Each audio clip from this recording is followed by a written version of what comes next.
maybe we'll start to get started with some of the housekeeping activities before we kick off and get everyone baking.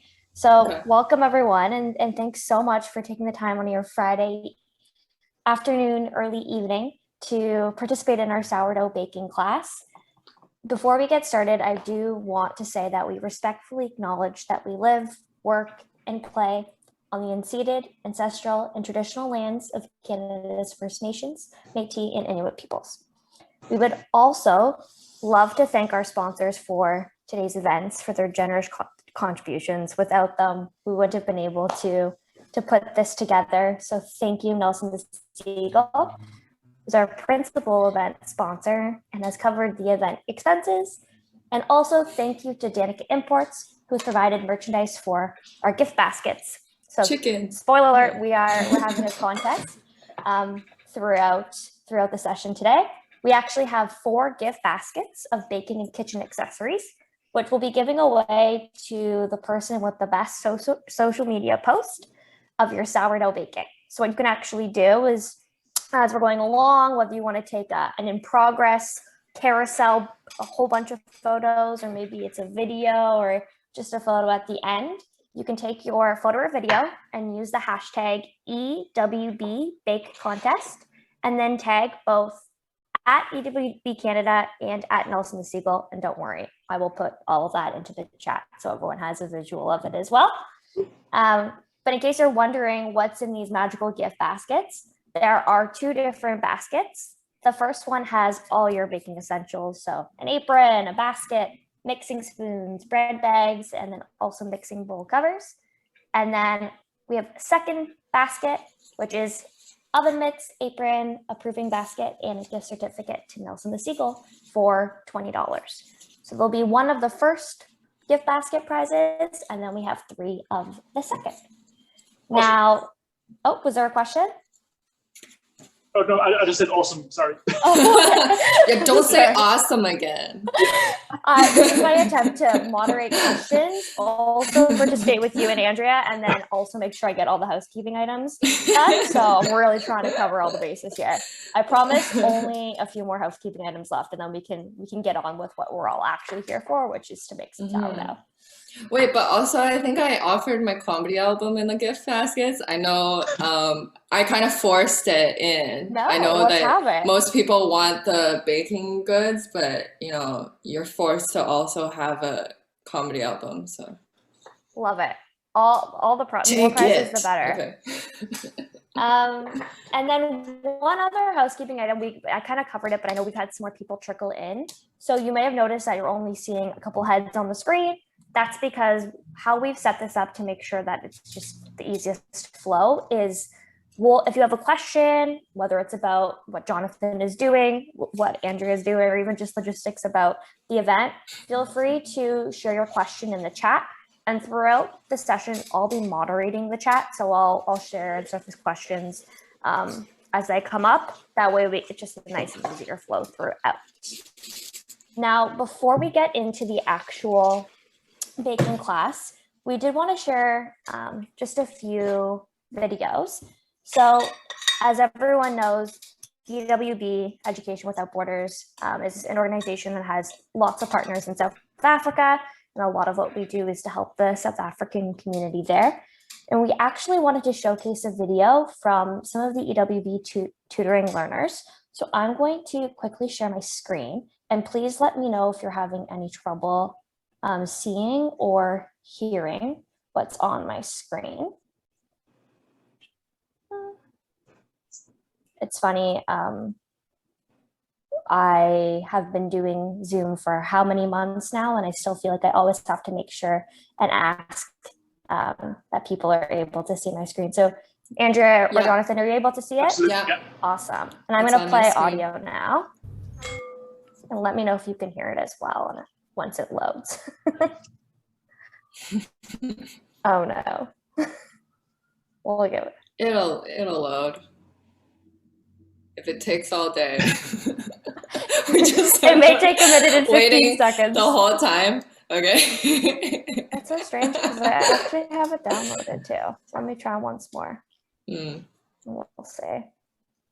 This is just anticipation. Okay, good. Ah. Can you hear it as well? Yeah. Yes.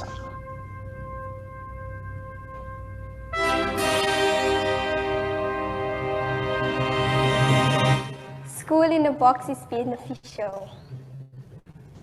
School in a Box is good. School in a Box is phenomenal.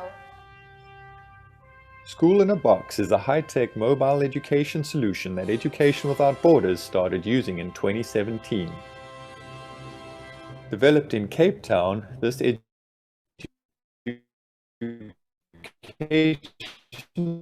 system is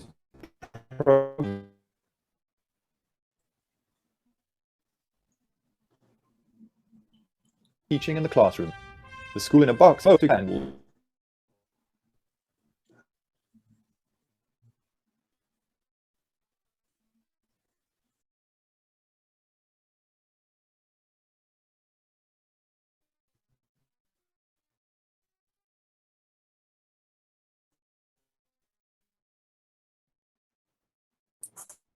And now one was so when some of our EWB team members heard that we were doing the sourdough baking event, they also wanted to share a little video. So when Mondi, who's based in South Africa, who's also the choir master, learned that we were running today's event, he created the following video clip, which shows and gives a little bit of background on one of his favorite recipes, which is steamed bread that he makes in South Africa. So I'm going to share my screen one more time, and hopefully this video loads a little bit quicker than the last one. Oops. It was instant, and I thought, you know what? Yeah. Refresh, and it didn't. Nice.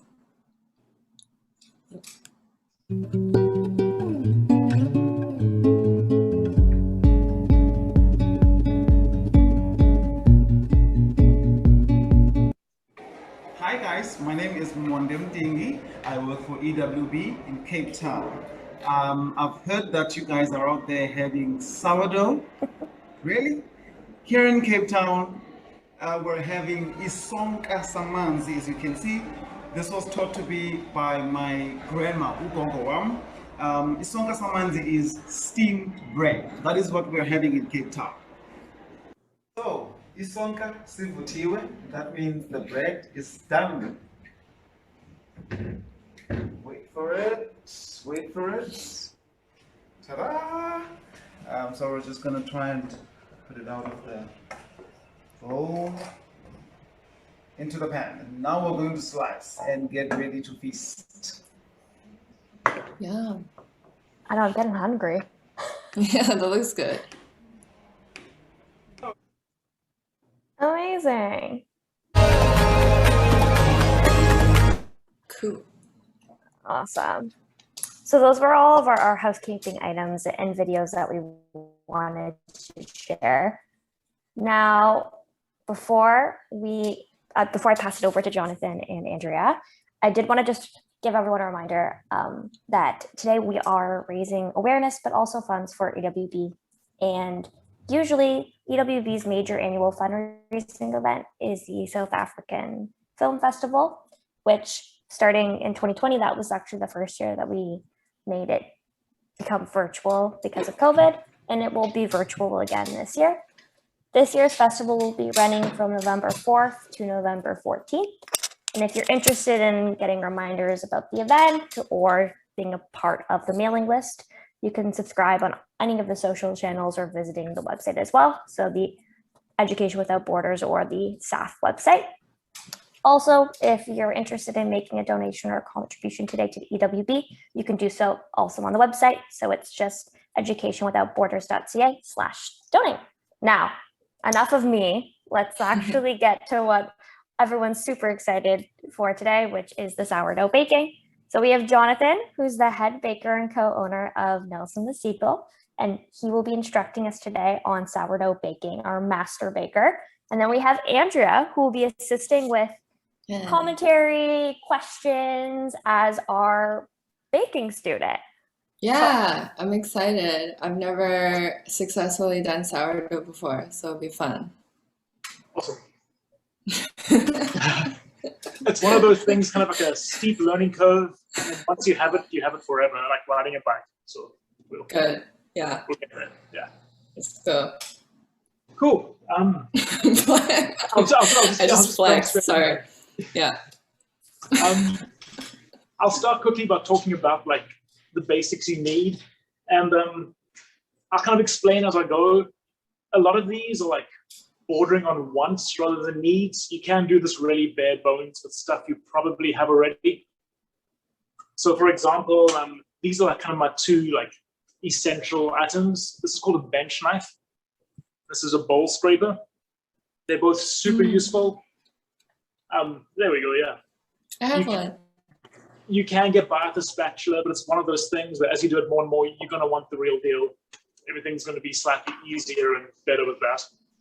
Yeah, this spatula is fine, right? Sorry, you'll Okay. get by. Has a chicken on it. Look at it. Yeah. From Danica. Oh, I like Yeah. that. A nice large mixing bowl, obviously. Any bowl, yeah, perfect. Exactly. Put my skill in it. Okay. Oh, And my skill okay. adding a little bit more. I'm just following. What you're A doing. couple of Okay. banatons. Cool. These are like rattan baskets with a nice cloth inside. Oh, nice one. That's a really nice one. Again, yeah. Oh, this I one? like that, yeah. Mm. Again, like these are fantastic. When we started the bakery, we used these, which I think most people have some way or some version of, just like the regular tea towels. Like you will be fine. You probably have everything you need to get going. So it's one of those things. Once you get going, you're gonna want the good stuff. So there's that. Put that out of the way. Okay, awesome. Next one, Nice. we're gonna jump into. You got the sourdough starter kit from us. But we should have started it a week earlier, right? Absolutely, yeah. I did that. But if you didn't, it's not a big deal. You can start it now, start it tomorrow. What? I could have started it now? Totally. We just wanted to put you under pressure. No, this is good. Yeah. I'm glad I started this earlier so I could taste it today.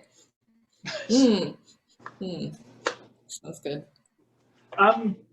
Yeah, so again, I'm just going to just go through this super quick because it's not the most exciting part. But we just want to empty your sourdough in there.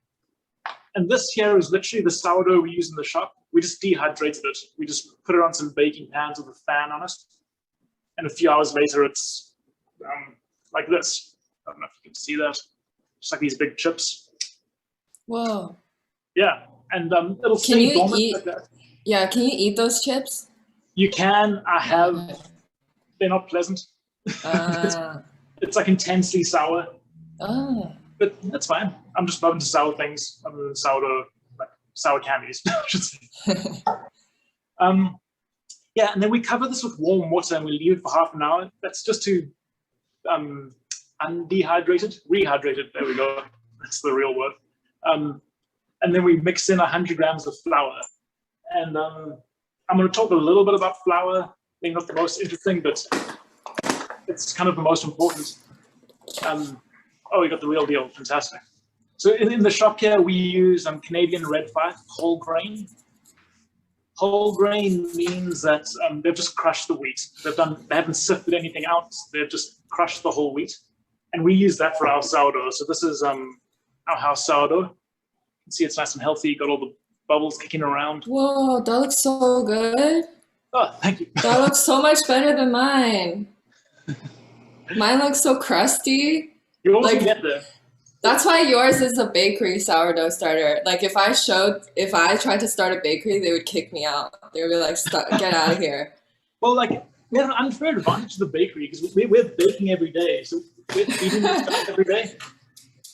And that's one of the keys to keeping a healthy starter is like regular feeding. So anyway, sorry, I'm just jumping around a bit. So you're going to leave it for a day or two to develop bubbles in your starter. And that's when you know everything's come back to life. It's got the flour and the water it needs and it's happy again. And then we're going to start feeding it. And I think this is what people get a little, I wouldn't say confused. Yeah, confused, whatever. To keep your starter happy, you have to feed it. And you technically don't have to discard anything, but if you don't, your starter is just going to get exponentially bigger every time you feed it until eventually, you have to do something with the discard. So we bake bread with the discard. So in the bakery, we don't waste a drop of sourdough because we're baking every day. So so what home bakers discard, we're just throwing into the mixer to mix with, to make bread the next day. So that's when I say, the bakery's got the unfair advantage because we're constantly refreshing this and constantly using that. And we don't have to think of things to do with our discard. So regular feeding is kind of like the best thing you can do for your sourdough. Wait, so is that the only one for the bakery? We have like a massive 20-liter, 20 kg thing in the back in the bakery. Okay, I was like, because if that goes missing, then you're done. Oh man, no, I'm so paranoid. We have a box of about 5 kgs of the dehydrated stuff. Yeah. And then we run 2 of these every day, like a big one and a small one. So the place would pretty much have to burn down for us to visit. We have, I'm like a squirrel, I've stashed it everywhere. Oh, good. I don't know all those things. Yeah, that's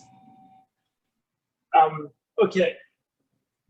And then I want to talk about flour because, like I was saying, we use a whole grain flour, and one of the, I wouldn't say a problem, but one of the characteristics of a whole grain flour is it doesn't rise a crazy amount. So this sourdough starter is like super mature, it's ready to bake with, but you can see there aren't like crazy amounts of bubbles on top, but there is quite a bit of these small bubbles. I kind of call it the fizz on the side. But if you're mixing with a white flour, you're going to have these big, goofy looking bubbles, almost like bubble baths, because there's no bran in your flour. And bran is just like, little hard pieces of wheat. And whole grain, those literally pop the bubbles as they expand. Whoa. Yeah. So That's interesting. Yeah. So with 100% whole grain starter, it's not going to look as bubbly as the white flour starter. So depending on what the flour, just think about the flour you use when you got this going, and you might be, people often say like, oh, it doesn't look as active as I think it should, but it's probably fine if they've been feeding with whole grain. Jonathan, do you mind if we go? There's a couple of questions just from folks, so I'd love to. Yes, so there's about 4. We'll start with our first one here is, can you mix flours when you're feeding it? Absolutely, yeah, absolutely. It's quite common to do that. At the bakery, we just do red fife. We find our starter really enjoys that. But when we started out a few years ago, we were doing blends of flours, and that worked really well. It's also economic. White flour is cheaper than expensive red fife. So you can do a 50-50 blend and your starter will be just fine and happy. And you get a more dramatic rise as well, like I was saying, with some white flour.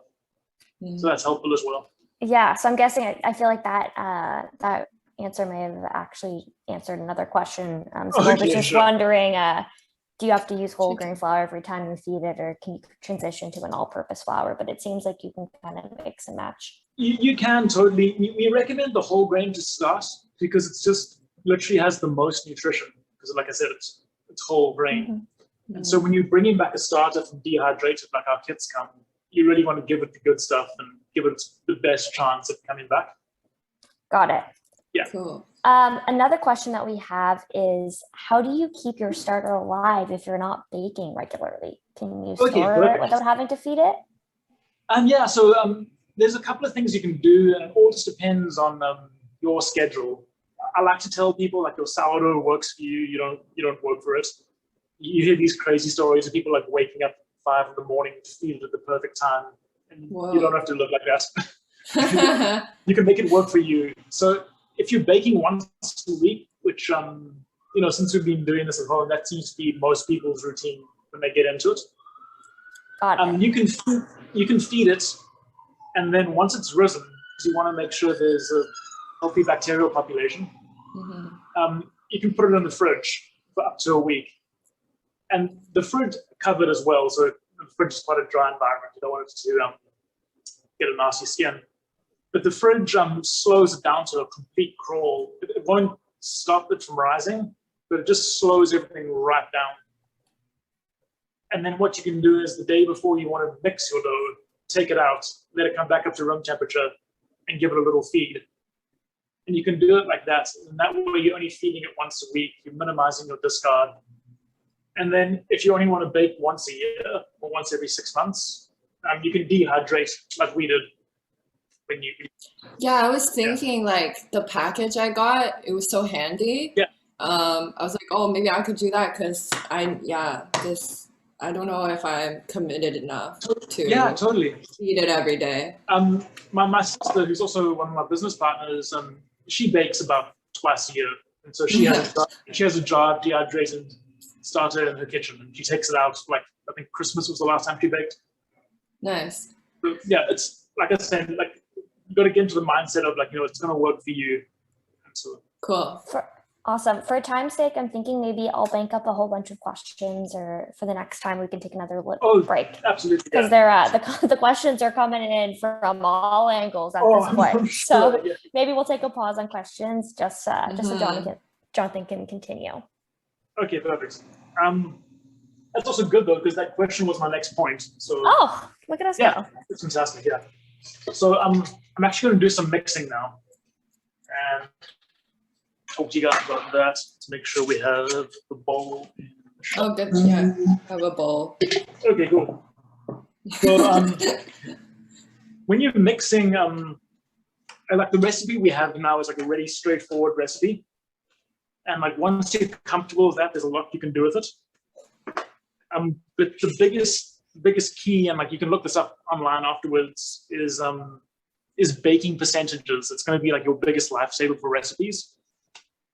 And like it sounds more complicated than it is, but essentially, if you just pretend like all of your flour in a recipe is 100%, then everything else is a ratio of that.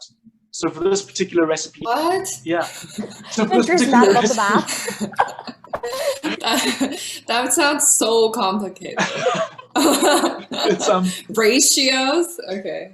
So we have 1,000 grams of flour here and 800 grams of water, which means we have an 80% hydration dough, which kind of, once you get into sourdough, you'll see that that's kind of like on the higher end of hydration. Like a lot of first-time sourdough recipes kind of start you off at like 65 or 70. Wow. But your bread's not going to be as good. So we decided to throw one in the deep end with 80. So this is so scientific. I didn't realize it would be so scientific. It's you're saying hydration instead of water, which is like very science for me. No, I appreciate it. Oh no, I love this kind of thing. Okay, so that's great. A few practical things is always put your water into the bowl first. That's because the sourdough is crazy sticky, and if you throw that in first, once you're done mixing, you're going to find a bunch of it still stuck to the bottom of your bowl. Oh. Wait, so how much water do I put in? Oh, sorry, 800 grams. Oh, okay. 800 grams. I had no idea. Pour the water in first. Wow, I'm learning so much. I mean, you don't have to. You can get away with it. It's kind of like, I do that too when I cook instant noodles. I put the water in first. This is 727. I'll put 73 more. 73 more, yeah. Took me a second. I'm using water I've been drinking, but I'm the only one that will eat this bread, so I think it's okay. And you're going to throw it in the oven as well, I mean. Yeah, okay, that'll kill it, yeah. And I've been, drinking this out of the cup anyway, so I think that already goes out the window. I'm not a bakery, so I think it's okay. So I'm gonna throw some more terms around, and it's just I'm gonna preface it by saying that it's like you don't have to know the terms, but just if you're interested. So what we put inside here in the bakery, we call that levain. So anything that's going to make actual bread, we call levain, and anything that's going to make more levain, we call starter. It's exactly the same thing. It's literally, once I took the levain out, this became starter. It's just to keep things straight in our head for our bakers. So we can say mix have this much starter so you can make a levain for tomorrow. Okay. And one way we describe it is, it's what's left behind. Sorry, that's just the easiest way to put it. It's what's left behind. And so we kind of, generally speaking, you want to reserve about 20% of it, and you want to use about 80% to bake. How much should I put in? 200 grams. Okay, 200. Got it. So we're putting 200 grams of the starter in. Yeah, Perfect. exactly. And if you're thinking in baker's percentages, which I'm always going to harp on because it's going to be the most useful thing for you long term, we added 20% in. 20% of our recipe Got it. in baker's. It's not a real percentage. I don't want to dirty my chicken spatula, but I will. Now, Jonathan. I love this. Okay, yeah. Jonathan, if everyone doesn't have like a scale or something to properly measure, how important is that? Can we use guesstimation to measure out that 20% of the starter? You can. I would really recommend getting a scale. That's like super important. You can probably get away with guesstimating most things until it comes to salt. Okay. And then you're going to be really upset if you get that wrong either way. So, because it'll be too salty? Yeah, or taste like nothing. Awesome. So for everyone, it's you're guesstimating or measuring, if you can, 200 grams of your starter is what you're adding in. Yeah, and I'd say the starter is probably where you have the most wriggle room to guesstimate, but everything else I would strongly recommend scale. I noticed that mine is a lot like more watery, more hydrated than yours. Yeah. So is that a problem? No, it's not a problem at all. And again, it's there's so many factors. What I'm guessing it is, when was the last time you fed yours? Yesterday at like 4 p.m. Okay, yeah, that's exactly it. I fed mine this morning at 5 a.m. So what's happening? Yes. You wake up so much earlier than me. Yeah, no, I'm just kidding. No, I'm just kidding. I just got defensive. Like, I didn't mean to make you feel bad about waking up. I just am embarrassed about it. So I tried to. Kidding, I'm such a morning person. My wife hates it. I love it. When does she wake up? I couldn't tell you. I've started my day by then. Jonathan, if people are saying that 20% of their starter is definitely not 200 grams, how would you advise? Okay, sorry, I should have been clear. So this is for this particular recipe right now. When you're getting ready to bake, you're preparing your levain for the next day. You can look ahead to see how much you need. So today I needed 200 grams. So I would make sure when I feed it, I would add that plus a little extra to have behind. Mm-hmm. Got it. So people, how much of the starter, sorry, I'm trying to make it crystal clear for the 90 people that we have on the line that are trying to follow. How much of the starter should they be adding in right now? It should be, so for this particular recipe, and this is the recipe that comes with the kit. Yep. It's 200 grams of starter, of the vein. All right, everyone. 200 grams of starter is what we're adding in. Yes. 200. Perfect. Yeah. And, okay, so,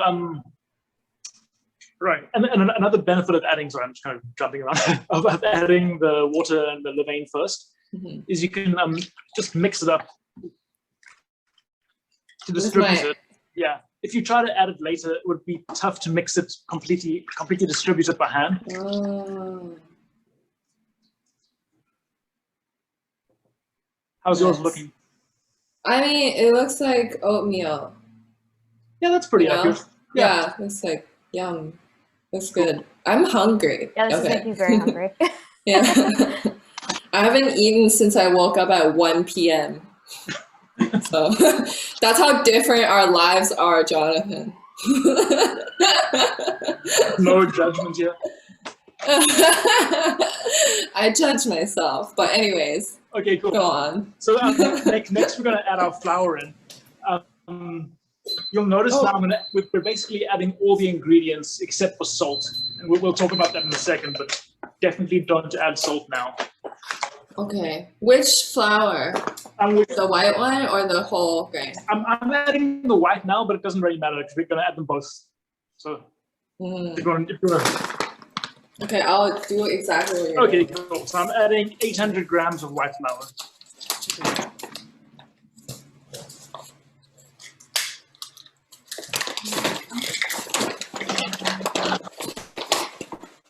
And just for everyone in the chat, what I can start to do too, even though I'm by no means a very good baker in the slightest, but I'll start to try to type out some of the key steps that Jonathan's saying as well, so that everyone has them in writing too. So you just said to add in how much? Sorry. 800? grams of white flour. 800 grams of white Again, flour.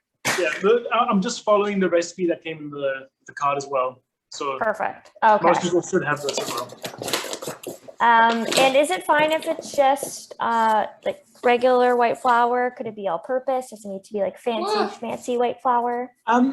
It's totally fine. You'll make good bread, but it's like anything, you know, the better your ingredients, the better it's going to taste. Makes sense. But also at the same time, you don't have to go out and spend $1 million in flour. You know, the key, honestly, is try to get fresh flour.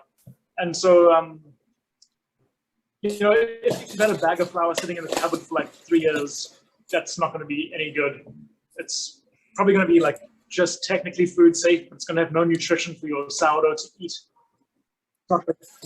What happens to flour when it is put in the shelf for too long? Depends. Like our whole grain flour here, it'll go rancid because it still has all the oils from the actual wheat in it.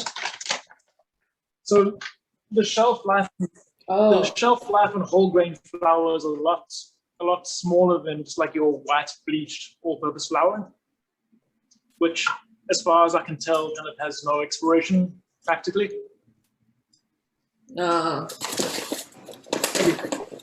Yeah. I just realized that I don't know how much I put in here. I think I did 4 scoops of 200. 1, 2, 3. Yeah, that's that should be enough. pretty much spot on then. Okay. And now you need 200 grams of the whole grain. Okay. Whoa. That's so much flour. So how much does this make? This will make 2 large loaves of bread, or a bunch of small ones. And again, like I was saying, so it's 800 and 200. That gives us our 1,000 grams of flour, and that's what we're using for our baker's percentage.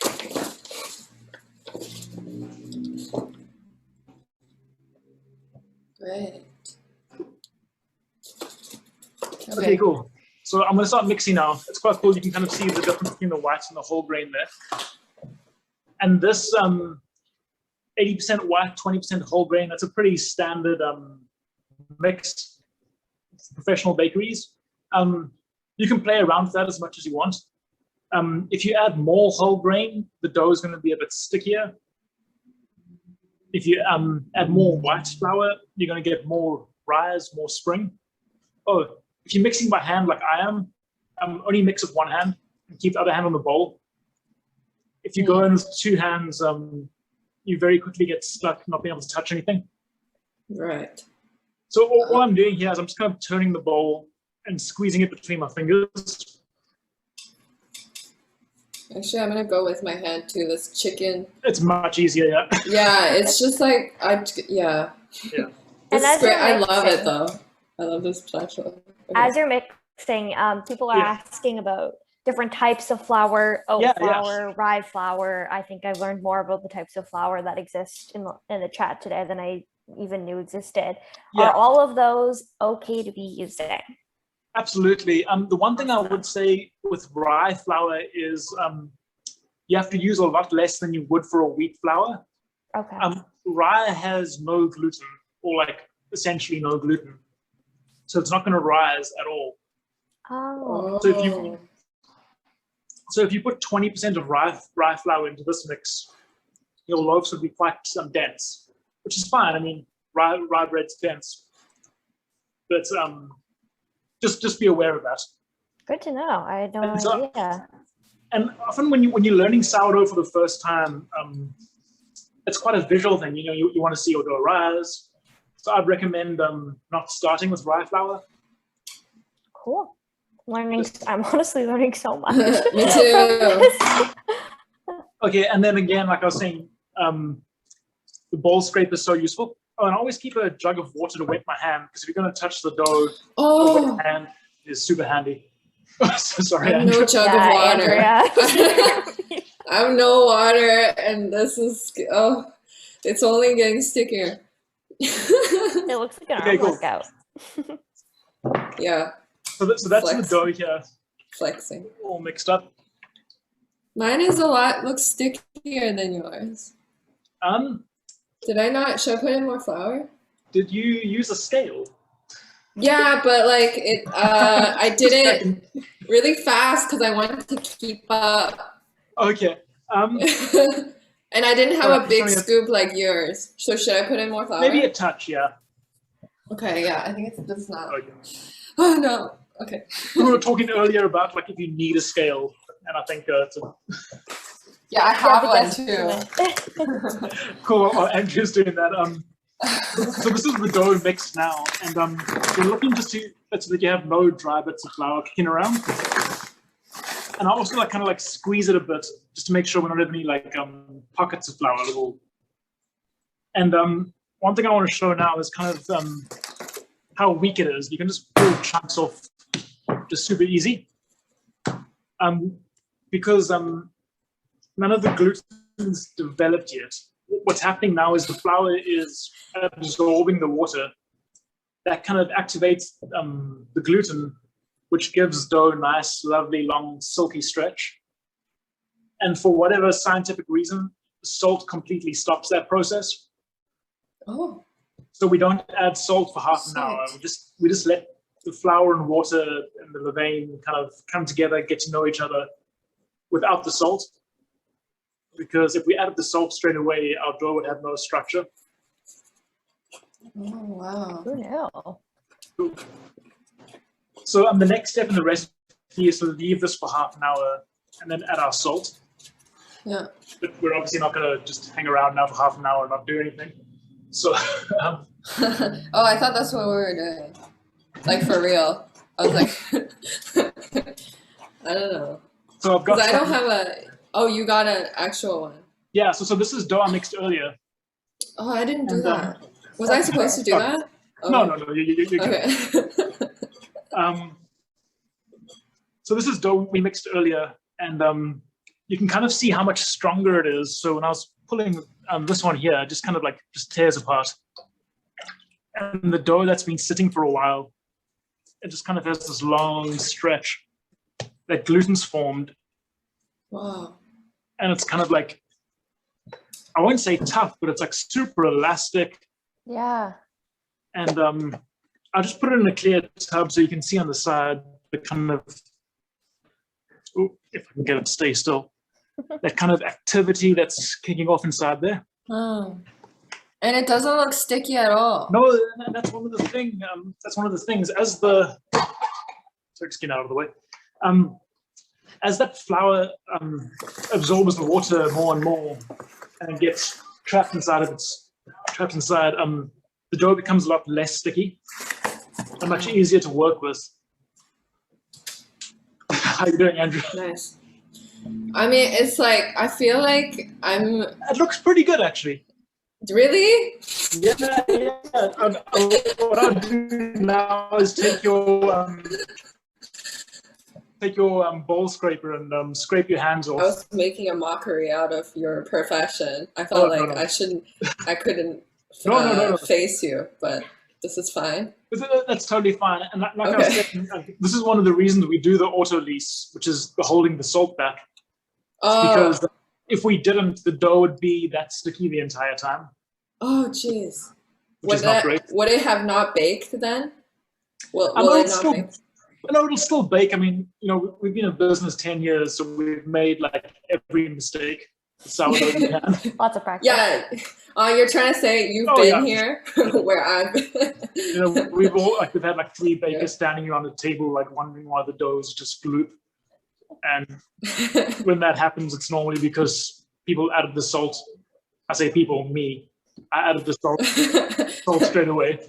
Oh. Just trying to distance myself from that mistake.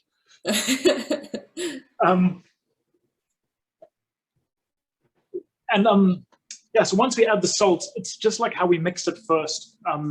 You want to really get your hands in there and break everything up.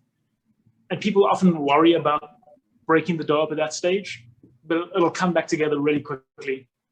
And you can't really damage it at that stage. So the bread. Oh. Okay. Yeah, exactly. Yeah. Once you add this, but adding the salt and you really want to give it a squeeze and just like work it. It's great. Yeah. How you doing, Andrew? I mean, it's like, you know, it's coming off my hand. There we go. I'm skeptical that it's gonna look like yours, but. Yeah. Oh no! You'll be surprised. Yeah, because look, it's like, you know. No, that's yeah. Oh, hang on. I'll just. Oh. Here's the one I mix now as well, and you can see it's like. Oh, okay. Okay, that makes me feel better. They look the same. Exactly. Yeah. I'm the same.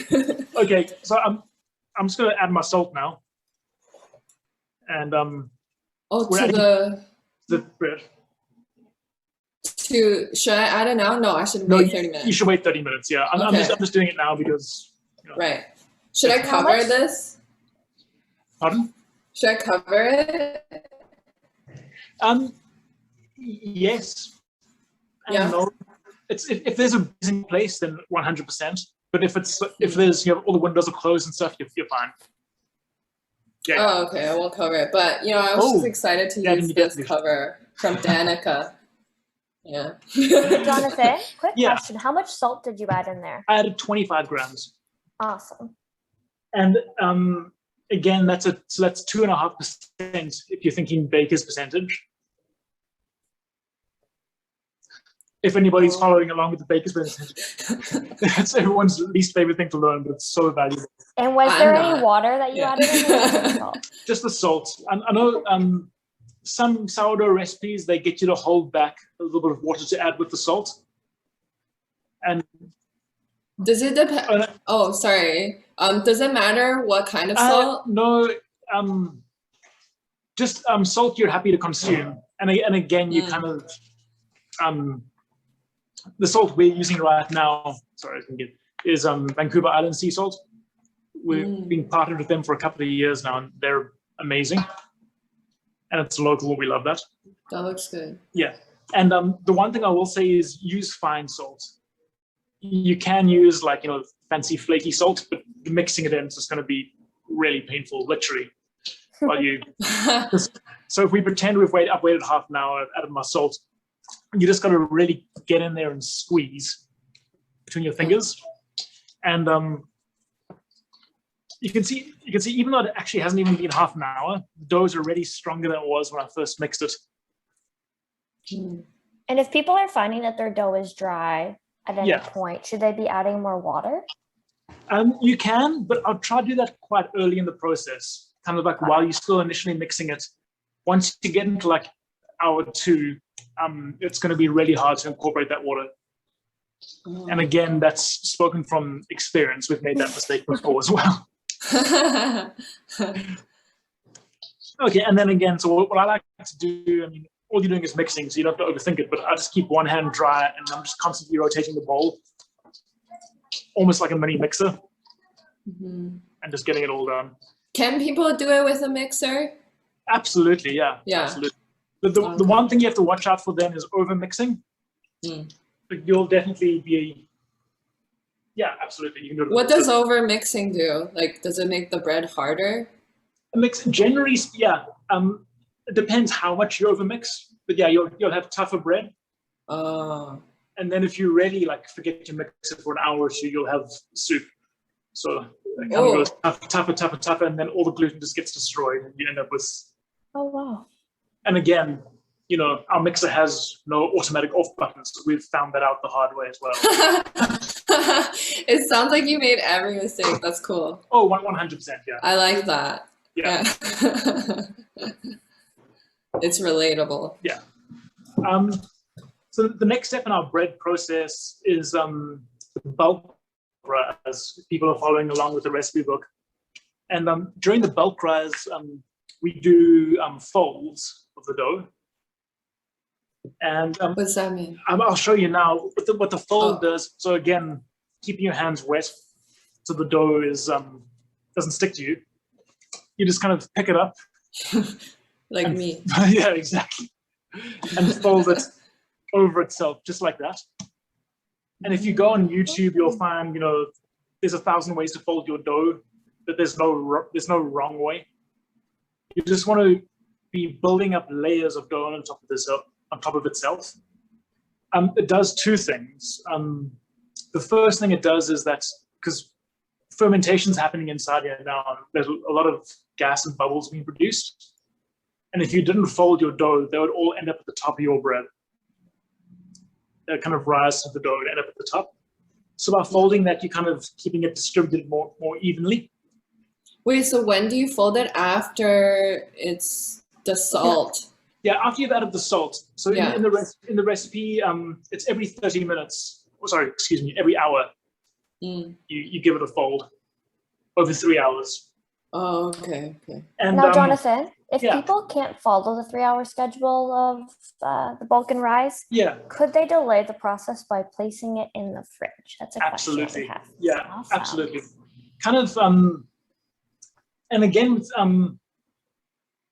it's easier to get good results with that once you've got a few bakes under your belt, because it's really important to know what stage your dough is at.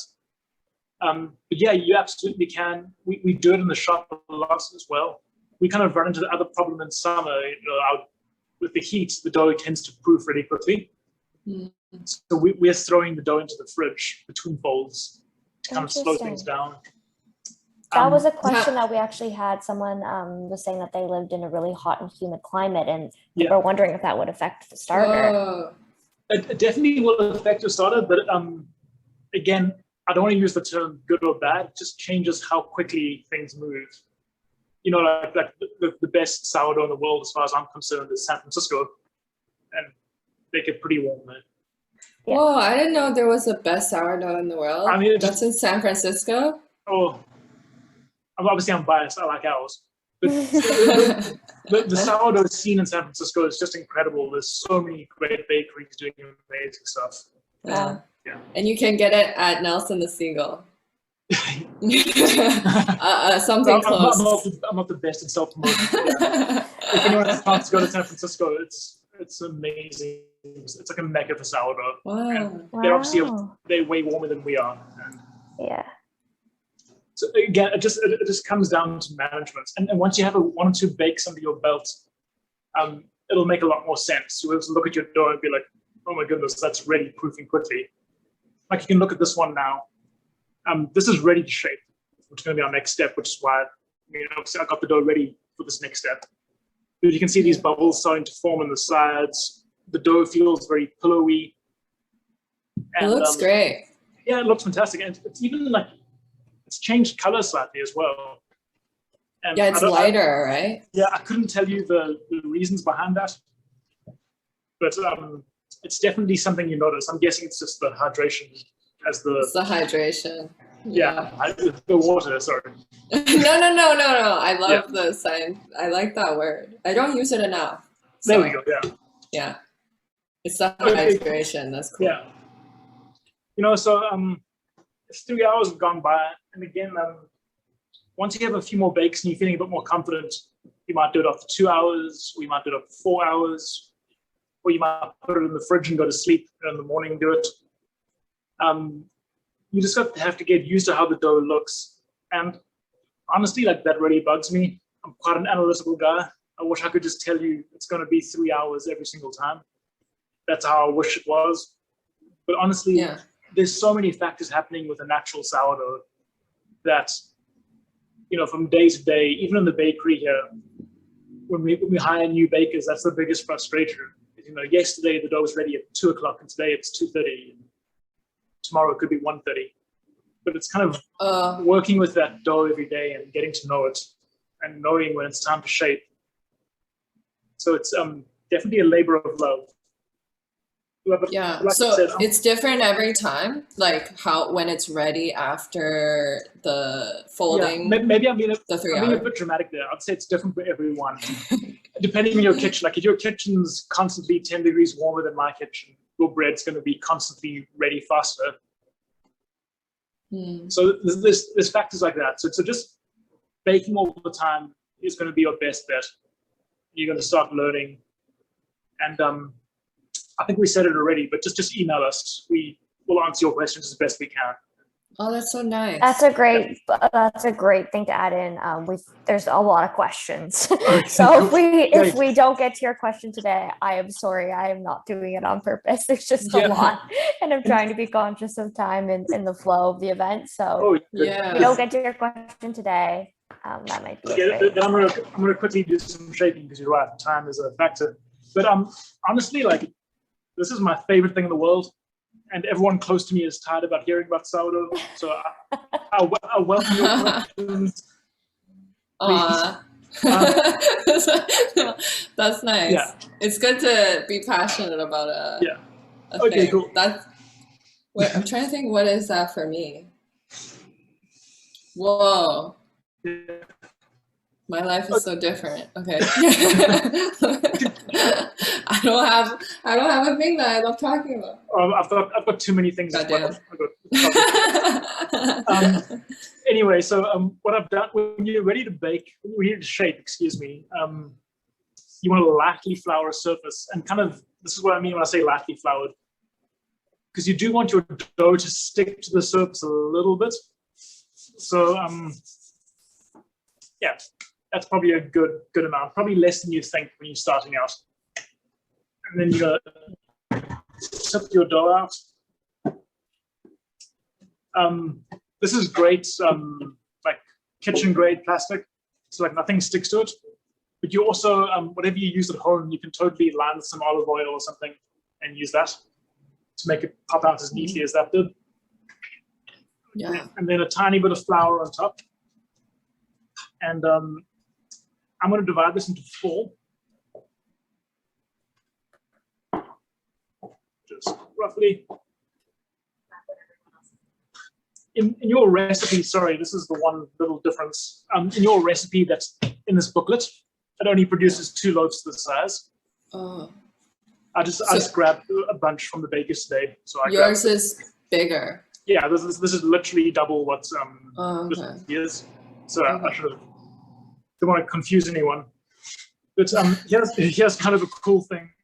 You can see, I'm not sure how much that's going to come across in the camera, but you can actually see the folds we did throughout the day. No, I can see it. Yeah, that's cool. And it also, you can see the bubbles inside as well, the structure starting to form. Yeah. And so those are signs you want to look for. Nice. If there were no bubbles there, we would say the bread was underproofed. Oh, and then you would have to do it for longer. You'd have to leave it for longer, yeah. So what I'm doing now is, shaping them to rounds. This stage is called rounding. Yeah, so it's the initial shaping. We're shaping them to rounds. People get obsessed about making the round as tight as possible. That's not the key. The key is just to get a nice uniform shape. As well. Yeah, so what I'm doing with my hands here, so like we were talking about earlier, we want the dough to stick to the table a little bit. That way, when we rotate the dough, it's kind of getting screwed tight like that because the bottom's anchored to the table. Oh. And that resistance allows us to make nice tight rounds. But again, often when people start baking, they kind of obsess about making the rounds as tight as possible, and that's not key, honestly. You just want nice uniform shapes. And we're going to let this sit now for half an hour, and we'll start shaping it. It can sit anywhere? I can sit anywhere, and again, it depends on like your environment. If you have your windows open, it's summer, definitely cover it with a towel. If it's the middle of winter and all the windows are closed and there's no breeze, they can sit like this. If there's a breeze and they'll form this like little skin on top, and it's just annoying. It won't affect your bread in the end. It's just annoying to work with it while it has a tight skin. Yeah. My mom did that once. Yeah. She left it out without a cover, and I started cleaning, and I like sprayed like cleaning solution near it, and she got so mad at me. She had to throw it out, I think. Oops. I'm not blaming you for getting that. Yeah, you're like pissed. I'm making you pissed off, right? Okay, cool. And now for the final shaping. Now is when we do want to build structure. So I'm going to flip the loaf upside down. Yeah. Okay. You want to flip it. So we waited half an hour. Again, I'm just watching the time now, so I'm going to jump ahead a little bit. We're going to flip the loaf upside down. And then we're going to, it's always good to show with a towel first, it's a bit easier to see. We're going to fold the dough. So I have to make sure it's in camera. There we go. Onto itself, and then the same from the sides. So kind of like folding a little package 4 ways. Oh, okay. And you can practice with the towels. It's how we teach new bakers in the shop as well. So they don't ruin bread, they can ruin towels. So fold from the top, and then the sides. And then once you've done that, you're just going to roll it over. Oh, so cute. And roll it round again like we did before. And so now that's got quite a bit of structure in it. You know, it's been rounded, it's been folded and rounded again. Yeah. And so now we're going to do the final rise. So I've got my banneton. I've got semolina here to line the banneton. You don't have to use semolina, you can use flour. But semolina works well because it doesn't get absorbed by the bread. So it makes quite a nice... What does it do? It prevents it from sticking to the cloth too much. Oh, okay. So you can use flour, that's totally fine, but be very generous if you're using flour. If you have cornmeal, semolina, a bit of rye flour, that'll work better than just straight flour. Do I have to put a cloth in? You don't have to, no. Oh, okay, I could just put it straight. You can put it straight. If your dough is quite highly hydrated, quite wet, you might end up sticking in those little crevices there. But if you just go like super heavy with cornmeal and stuff, you'll be fine. We used to use, a couple of years ago, our bannetons had no cloths. Oh, okay. Cool. Cool. And now you want to let this rise now for at least an hour before you bake. You want to start looking, this is actually probably ready to bake, to be honest. You want to start looking for bubbles to be forming. The dough bounces back super quick if I poke it.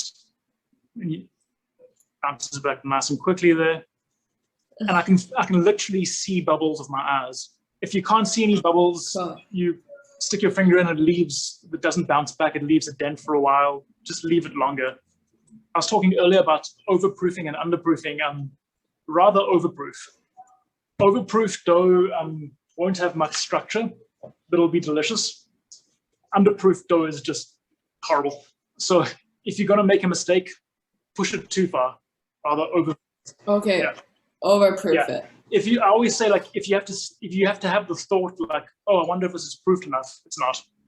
So. But how can you tell? Is it just like the bouncing back and the bubbles? Yeah, the bouncing back and the bubbles. I'm not sure how much this is going to come through on camera, but some of these bubbles are even see-through. You can kind of like see into the dough. Yeah, yeah. It's like super bubbly. And if I just cut this in half again, you can kind of see that bubbly structure inside. You probably don't want to cut yours. You probably don't want to cut yours in half. You're not going to bake it. But I'm just going to move some of this dough out of the way. Thank you.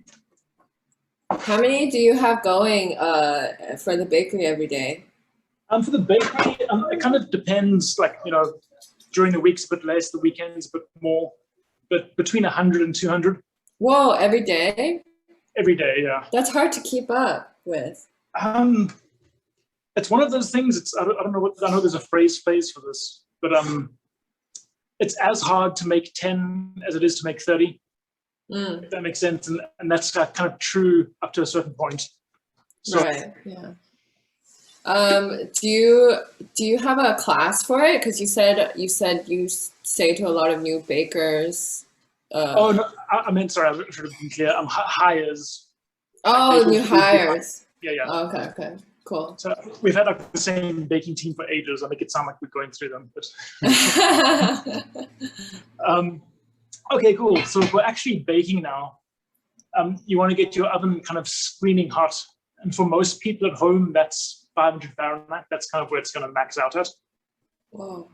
That's almost a broil. Yeah, totally. Yeah. And the reason you want that is because as that dough hits the hot oven, all the gas inside expands and the loaf starts to rise.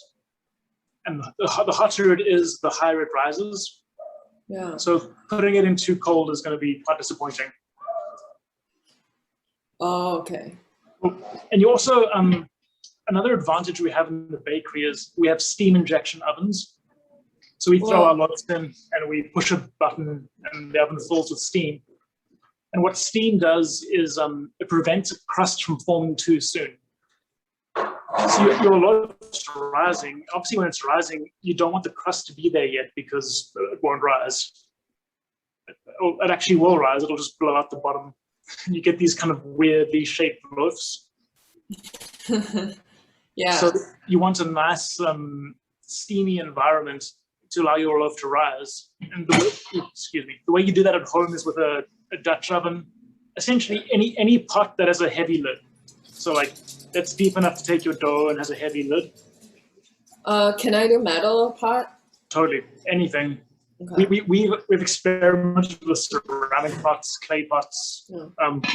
This is my favorite because we have it and Yeah. I like the color. I like the color. I was just gonna say it's a good color. So it's very Instagram worthy. Yeah, you got to open it and then there's some bread in there. What? So when you're ready to bake and your oven's hot, you want to throw this in the oven to get your Dutch oven hot as well. Oh, you could put that in first. Yeah, absolutely. Get this hot as well so that it's not, like I was saying, you really want that initial heat. It's called oven spring. And it's how your loaf goes in. And if you type oven spring into Instagram, you'll find a bunch of videos of these like loaves rising in sped up time. So you want to put a bit of semolina on the bottom, a little semolina on the loaf. And you just want to, so this is going to be, in real life, this is going to be screaming hot. So you don't want to touch this without oven gloves. Mm-hmm. Oh, which I have from Danica as well. Nice. Matching set. Yeah. Okay, I love the chicken thing. Yeah. Sorry. Go ahead. No. You have your loaf in here. If you didn't get it exactly in the middle, you have about 10 seconds of grace before it starts sticking to kind of like move it where you want. And then we're going to score. In the recipe, we recommend a straight cross to start with. How come? Because it's simple. You can do whatever you want. The key is that you go from one end to the other. Yeah. And then after that, you can do whatever you want. Is it possible to make a heart? Oh, absolutely, yeah. I mean, I'm not sure if it'll look like a heart after it's risen. You can do it. My favorite's called the hat. Oh, it's a hat. Oh. I'm not even sure it's called the hat. I call it the hat. And it's just a square on top. Nice. So then, it forms right away. Wow. Totally, like you can see it right away. And you can see the bubbles straight away. I'm super confident that this will be a good loaf if we baked it right now. Like, I'm happy. Wow. All right. Sorry. For scoring, again, this is one of the things, you probably have something at home that you can score with, just like a sharp knife. But for best results, a razor blade on a stir stick. Wow. That looks so... That looks crazy. We've tried everything. You can like buy these like specialized baking tools, Yeah. and all they are different ways to hold a razor blade. You This is should the cheapest sell and most that. effective. You should like have. You should can see it's make it. Go on Dragon's Den. You can see this one's got some dough on it because I literally just grab it from the actual baker's table now. Yeah. We just have a bunch of stir sticks and Because of the coffee. Because of the. It's also you also have exactly cafe. yeah.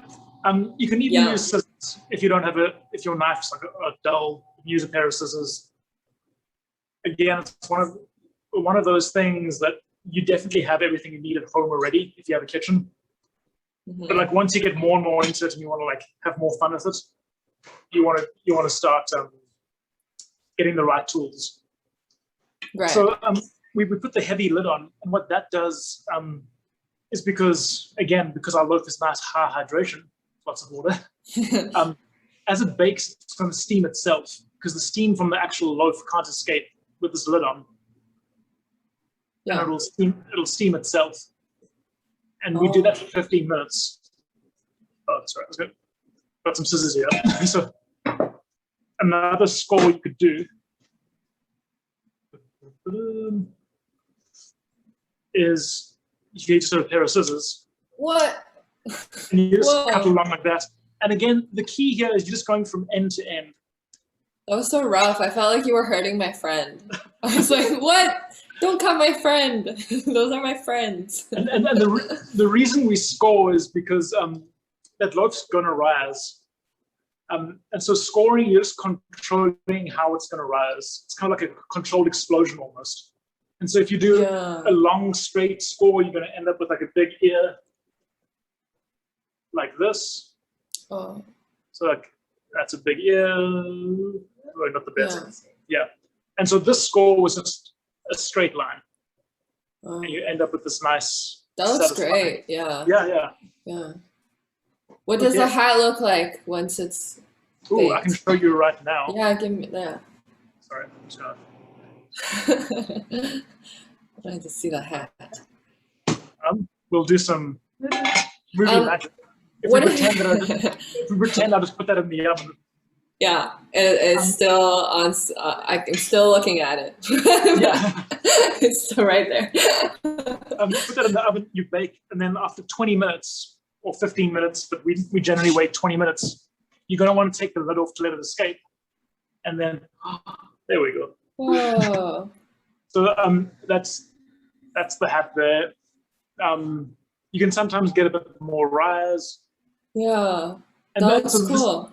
This is a par baked one because this is what it's going to look like after 15 minutes. It's kind of sprung up, and so that's obviously I mean, it depends how you like your bread, but for me that's still essentially raw, so I'd want to bake that for longer. Then if you don't have a pot to put it in, is it okay to just do? Yeah, you can make a plan. There's a lot of things you can try. And then again, if you just left the oven on. There she is. Okay. That's kind of the color we're going for. That kind of like dark golden brown. There's an old like baker's saying you want to look for at least 3 colors. So you want like a dark brown, a light brown, and then like almost all white in the score. And when you start seeing that like different colorization, you're probably onto good stuff. Yeah, it looks beautiful. And that's the hat one? This was a cross one actually. And you can kind of see the importance of going end to end. So I started my score there and ended there. Yeah. And if you just went halfway, like the score only open halfway, and then this side of the loaf, I mean, nothing's going to stop it rising, but we just don't know what it would do. And I should have mentioned that once you take the lid off, you want to turn your oven down a little bit to 400 Fahrenheit. And that's going to allow it to color up nice and evenly without scorching. So we want that super hot heat at first to get that oven spring.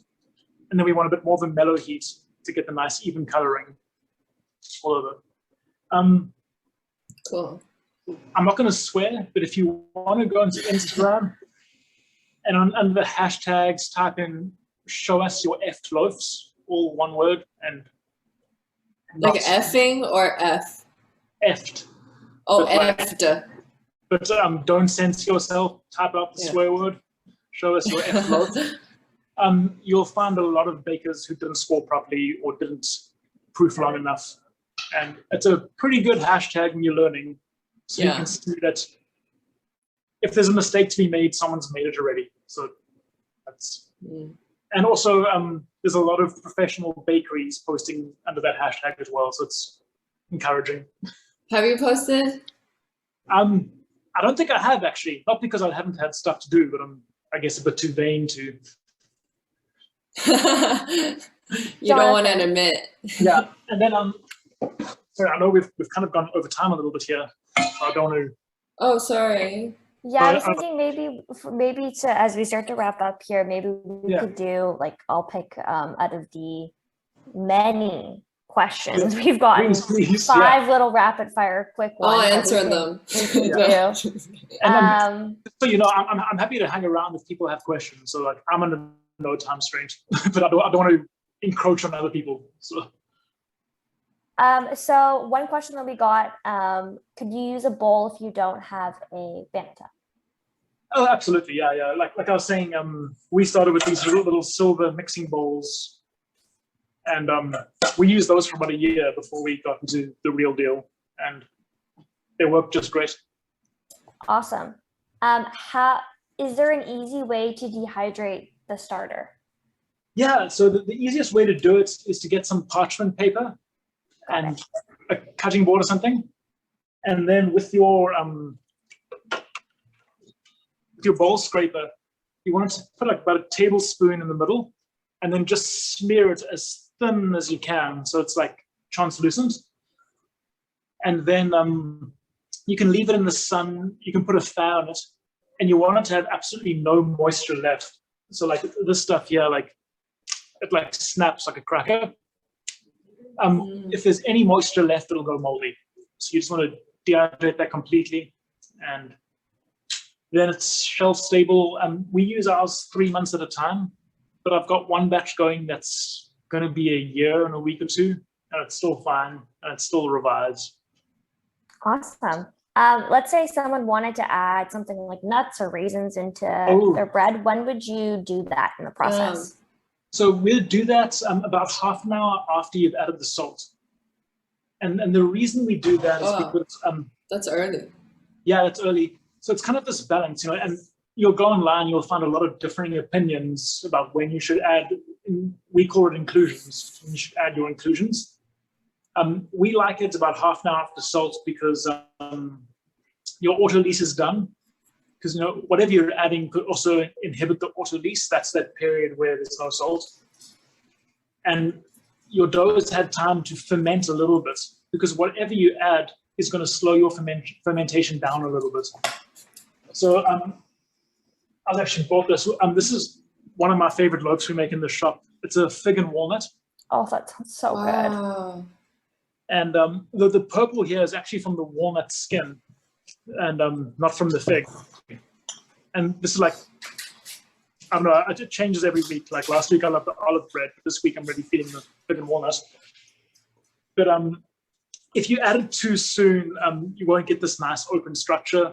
If you add it too late, again, you're going to be damaging the dough and it won't have time to recover. So we kind of find that sweet spot half an hour after you've added the salt. It's so delicate. I didn't Very realize that it was so. It's Yeah. kind of sourdough is this weird thing where, on one hand, like it's hard to mess certain stages up. Like it's really tough to kill your starter. You have to like microwave it or something.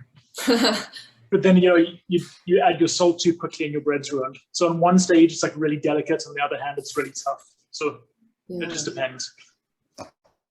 Awesome. And then last question. Yeah. I know there are still some questions out remaining, but so apologies to everyone. But we are just trying to be conscious of everyone's time. But thought we'll end off on this one. It seems like an easy final question to answer. Would you be able to bake it in a barbecue? Ooh, yeah, for sure. Your issue on a barbecue is your heat will be coming just from the bottom.